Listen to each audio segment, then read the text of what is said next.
Hello. जय हिंद दोस्तों, मैं नवीन शर्मा आप सभी का स्वागत करता हूं। आशा करता हूं आप सब एकदम अच्छे हैं, एकदम बेहतरीन हैं। एक बार सारे प्यारे दोस्त बताएंगे आप सब कैसे हैं। उम्मीद करेंगे बहुत अच्छे होंगे, बहुत शानदार होंगे। और साथ ही आगाज हो चुका है स्टैटिक जीके की 28 क्लासेस का। एक बार आप लोग थम्स अप करके बताना। कल मैंने एक वीडियो बनाई थी आप सब लोगों के लिए, और टेलीग्राम चैनल में भी मैंने शेयर किया था कि हमारी क्लासेस का क्या क्रम रहने वाला है। तो जिन साथियों को उसके बारे में इंफॉर्मेशन ना हो, तो मैं आपसे यही रिक्वेस्ट करूंगा कि आप कल की वीडियो को या तो देख लें कि हम किस तरह से चीज़ों को पढ़ने वाले हैं, और साथ में आप उन चीज़ों के बारे में जो भी जानकारी चाहते होंगे वो सब कुछ उस वीडियो में बताया गया है। और क्लासेस का शेड्यूल भी कल हम टेलीग्राम में शेयर कर चुके हैं। तो उम्मीद करेंगे अगर आपको नहीं पता है तो आप टेलीग्राम में उसको देख लेंगे जा करके। तो आज हम शुरू करेंगे। बताइए, आज का टॉपिक है हमारा क्या? National park. हम आपको अगली 28 क्लासेस का शेड्यूल जो है वो कल बता देंगे। कल हमारा टॉपिक होगा टाइगर रिजर्व, बायोस्फीयर रिजर्व और हॉट स्पॉट। उसके बाद में हमारा जो टॉपिक होगा वो होगा वाइल्ड लाइफ सेंचुरी का। तो इस तरह से हम बढ़ते रहेंगे और हम आपको नेक्स्ट टॉपिक का पीडीएफ फर्स्ट डे शेयर करते रहेंगे। तो एक बार थम्स अप कर दीजिए। जी हाँ, हम पढ़ने के लिए तैयार हैं। देखिए, मैं आपको फिर से बता देता हूँ। नेक्स्ट यानी कि कल जो हमारा टॉपिक होगा आने वाले कल में, यानी कि आपका वेडनेसडे को जो टॉपिक होगा उसको हम आज शाम 6 से 7 बजे के बीच में, या हम उसका एक करेक्ट टाइम रख लेते हैं 7 बजे, आज शाम 7 बजे, है ना। हर रोज शाम 7 बजे। जो टेलीग्राम चैनल अभी कमेंट सेक्शन में पिन है, इसमें बाद में भी आप इसको देख लेना, आपको ये कमेंट सेक्शन में सबसे ऊपर पिन मिलेगा। इस टेलीग्राम चैनल पर हम आपको पीडीएफ दे देंगे एक दिन पहले ही। ठीक है? कितना? एक दिन पहले हम आपको पीडीएफ दे देंगे, और उस पीडीएफ से आप अपने नोट्स बना लेना और क्लास में चीज़ों को याद करने के लिए आना कि आपकी मेमोरी कैसे डेवलप हो सकती है। ओके, तो शुरू करेंगे। अतिरिक्त बातें किसी को नहीं करनी है, क्योंकि बहुत सारी जानकारी हम आपको इसमें देंगे। तो आपको उन सब चीज़ों पे फोकस करना और अपने नोट्स पर। एक बार मुझे बताइए, लिख करके बताना है, कैपिटल लिखना, लेटर लिखना एम। एम लिख करके ये बताना कि कितने साथियों ने कल के नोट्स तैयार किए हैं। मैं देखना चाहूँगा कि हमारे स्टूडेंट्स डेडिकेटेड स्टूडेंट्स भी हैं, हम जो उनको कहते हैं वो उसको फॉलो भी करते हैं या नहीं करते हैं। तो कितने साथी ऐसे हैं जो नोट्स बना के एकदम से तैयार हैं और जो बनाते रहेंगे, क्योंकि अभी ये 3-4 दिन आपको इशू आएगा नोट्स बनाने में, शायद आया तो। क्योंकि फिर आपका सैटरडे संडे जब आ जाएगा तो हम आपको प्री पीडीएफ दे देंगे अगले 2-3 दिन का, ताकि आप आराम से नोट्स बना चुको। और ज़्यादातर साथियों का एम लिख करके आया, यानी कि बहुत सारे साथी जो हैं वो नोट्स बना चुके हैं। तो शुरू करते हैं साथी। आपका आज हम जो टॉपिक पढ़ने वाले हैं, नेशनल पार्क। तो नेशनल पार्क दरअसल में होता क्या है, देखिए उसको समझना है ध्यान से। राष्ट्रीय उद्यान वह क्षेत्र जिनको केंद्र सरकार द्वारा वन्य जीव समझते हैं, जैसे आप और हम भी एक जीव हैं, ठीक है। लेकिन वन्य जीव से मतलब क्या होता है कि जो वन में रहने वाले जीव हैं, जितने भी लोग वन में रहते हैं, लोग से मतलब जीव जंतु हो गए यहाँ पर, है ना।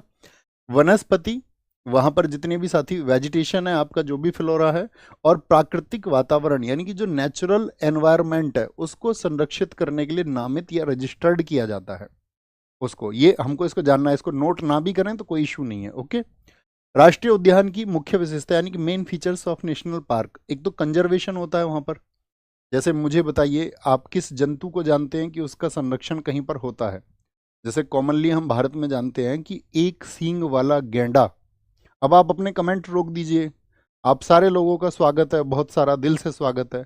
लेकिन अब आप अतिरिक्त बातें मत करना और अपने आप को एकदम से फोकस में रखना है, फोकस्ड रखिए।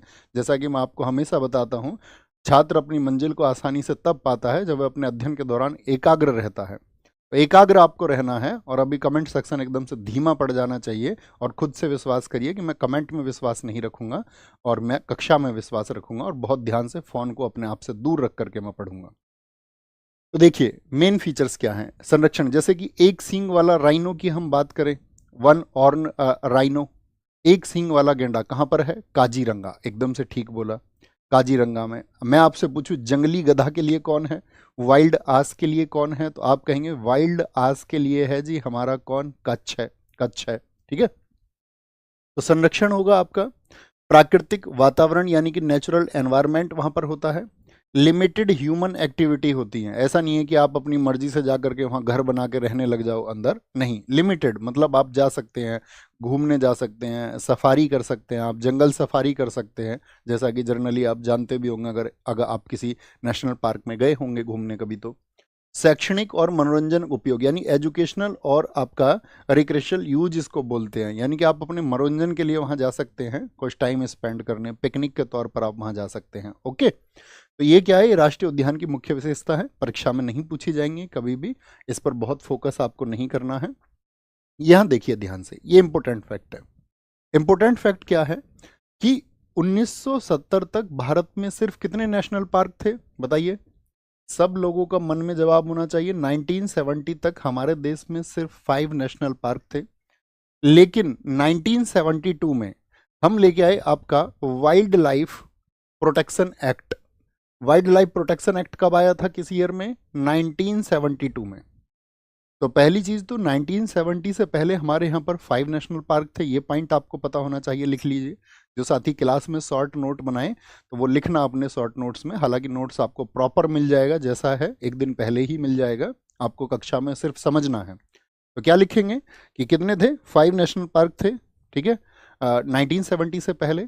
1972 में आया वाइल्ड लाइफ प्रोटेक्शन एक्ट, यानी कि वन्य जीवों को हमको अब बचाना है।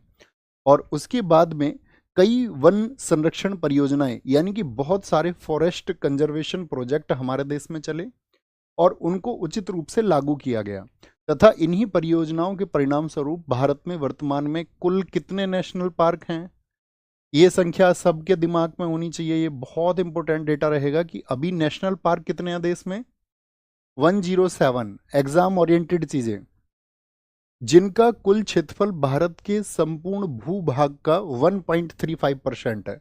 हमारे देश में जो नेशनल पार्क हैं वो देश का टोटल एरिया कितना है, मुझे बताइए।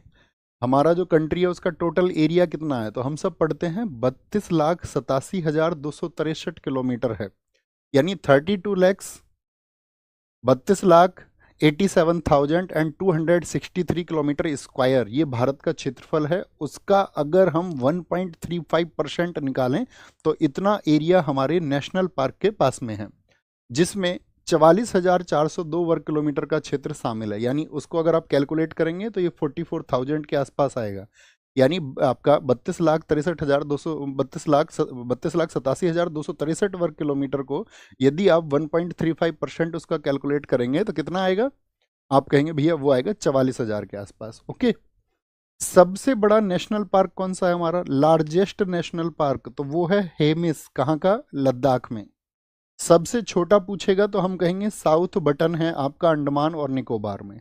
ये हम आपको अभी याद कराएंगे सारा, क्योंकि एग्जाम में क्वेश्चन आपसे पूछा जाता है कि कौन सा नेशनल पार्क कहाँ पर है।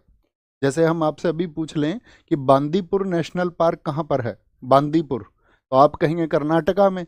और कई बार करेक्ट मैचिंग के लिए एग्जाम में क्वेश्चन आएगा। हम क्लास के बाद में आपको क्वेश्चन भी, एमसीक्यू प्रैक्टिस भी उस टॉपिक का कराएंगे, ताकि आपको ये समझ में आए कि क्वेश्चन किस तरह के पूछे जाते हैं, ठीक है। तो आपको बस ज़रूरत होगी ध्यान की। तो सबसे बड़ा हेमिस लद्दाख में, और सबसे छोटा है हमारा कहाँ पर, साउथ बटन, जो कि अंडमान में है। अब हमारा काम शुरू होता है। अब तक तो हमारा जर्नल इंट्रो था जिसके बारे में हमने जानकारी दी, क्योंकि हमारे यहाँ पर हम एक तरफ लिखेंगे स्टेट, तो आपको अपनी कॉपी में लिखना है स्टेट, ठीक है। स्टेट का नाम अल्फ़ाबेटिकल ऑर्डर में हम चलेंगे, और इधर जो नेशनल पार्क वहाँ पर हैं उनको हमको याद करना है, और हम बड़े इजी प्रोसेस के साथ में उनको याद कर पाएंगे। जैसे कि जरूरी नहीं है कि हर एक स्टेट में नेशनल पार्क हो। एक पंजाब ऐसा स्टेट है जहां पर कोई नेशनल पार्क नहीं है। कौन सा स्टेट है जहां पर, मतलब यूटी तो कहीं है, दिल्ली है, पुडुचेरी है, आपका लक्षद्वीप है, जहां पर आपका कोई भी आपका क्या कहेंगे नेशनल पार्क नहीं है। लेकिन मैं पूछूं किस स्टेट में, किस स्टेट में कोई नेशनल पार्क नहीं है, तो लिखें अपनी कॉपी पे नोट्स में पंजाब। पंजाब में क्या है, कोई नेशनल पार्क नहीं है।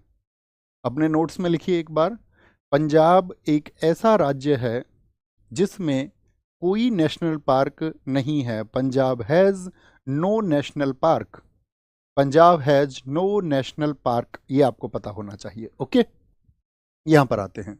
अब आते हैं अंडमान और निकोबार द्वीप समूह में कौन कौन से हैं भैया। एक तो गलाथिया, नाम पढ़ना अच्छे से, अपने नोट्स में देखिए, गलाथिया, गलाथिया, ठीक है। इसके लिए रूट बनाएंगे, लिखें अपनी नोट्स में गला, एक रूट बना लिया गला।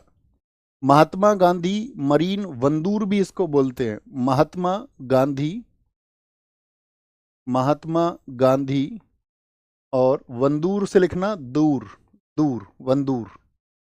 कैंप पबेल, पबेल बे नेशनल पार्क, पबेल को याद रखना पब से याद रखना Campbell. Mount Harriet national park, यहां पर हमको रूट बनाना है हैरियट, हैरियट रूट बनाना है, इसीलिए मैंने कहा आपसे नोट्स आप पहले लिख लेंगे। आज जो साथी नए जुड़े होंगे उनको खुद से प्रॉमिस करना है आज ही टेलीग्राम चैनल ज्वाइन करेंगे। नोट्स जो हम आज शाम को भेजेंगे वो कल की क्लास का होगा, लिख लेंगे, पर आप आसानी से आपके पास स्पेस रहेगा। और नोट्स जब बनाओ ना दोस्त, तो फुल पेज पे नोट्स मत बनाना। हमेशा नोट्स बनाने के लिए ये नियम रखो कि नीचे की 4-5 लाइन आप हर पेज में हमेशा छोड़ करके चलेंगे। अभी तक जैसे भी बना लिया कोई इशू नहीं, क्योंकि कभी आपको कोई एडिशनल फैक्ट शामिल करना पड़े, आप अपनी रिसर्च से कुछ भी शामिल करें तो स्पेस होना चाहिए। थम्स अप करिए जी भैया, पेज में एक हम स्पेस छोड़ के चलेंगे, छोड़ के चलेंगे, ठीक है। रानी झांसी याद रखिए, रानी झांसी मरीन नेशनल पार्क, रानी झांसी। सैडल पीक को याद रखेंगे, सैडल यानी कि सैंडल, सैंडल। और जितने भी मिडिल बटन, नॉर्थ बटन और साउथ बटन, इन सबको बोलेंगे बटन, बटन। अब इधर आइए, इधर नाम है अंडमान और निकोबार, इसका रूट वर्ड होगा बार। बार समझते हो, बार वर्ड सुना है आपने अपनी लाइफ में, बार पब। तो आप कहेंगे भैया ये तो पार्टी प्लेस होते हैं, ये तो पार्टी प्लेस होते हैं, यहाँ तो लोग जाके मजे करते हैं, पार्टी पार्टी वगैरह करते हैं। तो बार से रिलेट करेंगे, कोई बार में जाएगा तो सज के जाएगा या नहीं जाएगा। आप कहोगे जी भैया गले के बटन वटन लगा के, सैंडल वैंडल पहन के, गले के बटन लगा के। हमने आपसे कहा था हम आपको जब स्टैटिक जीके पढ़ाएंगे तो हम थोड़े फनी हो जाएंगे। आपने बहुत शायद ऐसा भी हो पॉलिटी में बहुत बोरियत महसूस कर ली हो कि भैया बहुत सीरियस रहते हैं आप, तो वो सारी सीरियसनेस स्टैटिक जीके में ख़त्म हो जाएगी, बहुत मज़ा आने वाला है इसमें।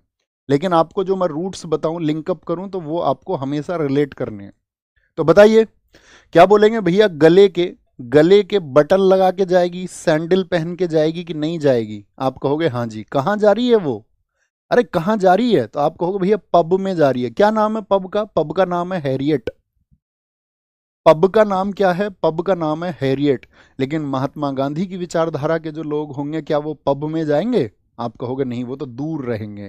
रानी झांसी के जैसी जो महिलाएं होंगी, क्या वो पब में जाएंगी। तो आप कहेंगे नहीं भैया, वो दूर रहेंगी, क्योंकि उनको मतलब है सिर्फ और सिर्फ क्रांति से। बात क्लियर है।